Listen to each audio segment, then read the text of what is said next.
we have a transverse section of the arm taken just below the midway between the glenohumeral shoulder joint and the elbow joint to demonstrate the compartments of the arm. To begin, let's establish orientation. The thumb is on the lateral side, while the little finger is on the medial side, which gives us a clear medial-lateral reference. We can also identify the medial and lateral epicondyles of the humerus, which serve as important bony landmarks.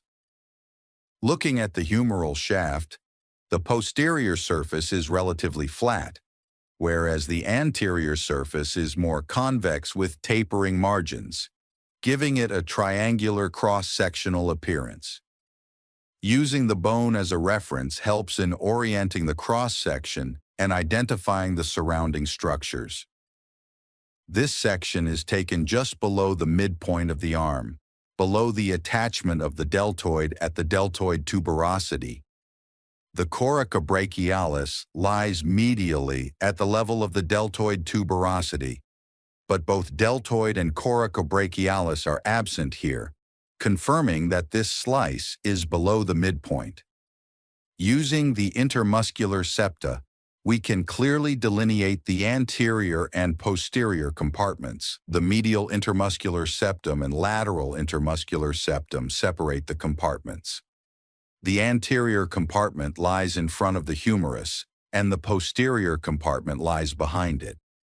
In the anterior compartment, the muscle closely adherent to the humeral shaft is the brachialis, which originates from the lower half of the anterior humeral shaft. Superficial to brachialis is the biceps brachii, which does not attach to the humerus. It arises from the scapula and inserts into the radial tuberosity.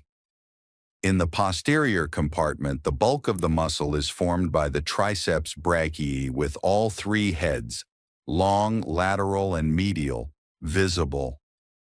This section passes through the radial spiral groove, which houses the radial nerve along with the profunda brachii-vessels, lying close to the humeral shaft. The radial nerve runs near the lateral intermuscular septum, eventually piercing it to move anteriorly toward the lateral arm. On the anteromedial aspect, we can identify a neurovascular bundle containing the median nerve, brachial artery. More medially, the ulnar nerve is clearly demonstrated, lying just posterior to the medial intermuscular septum.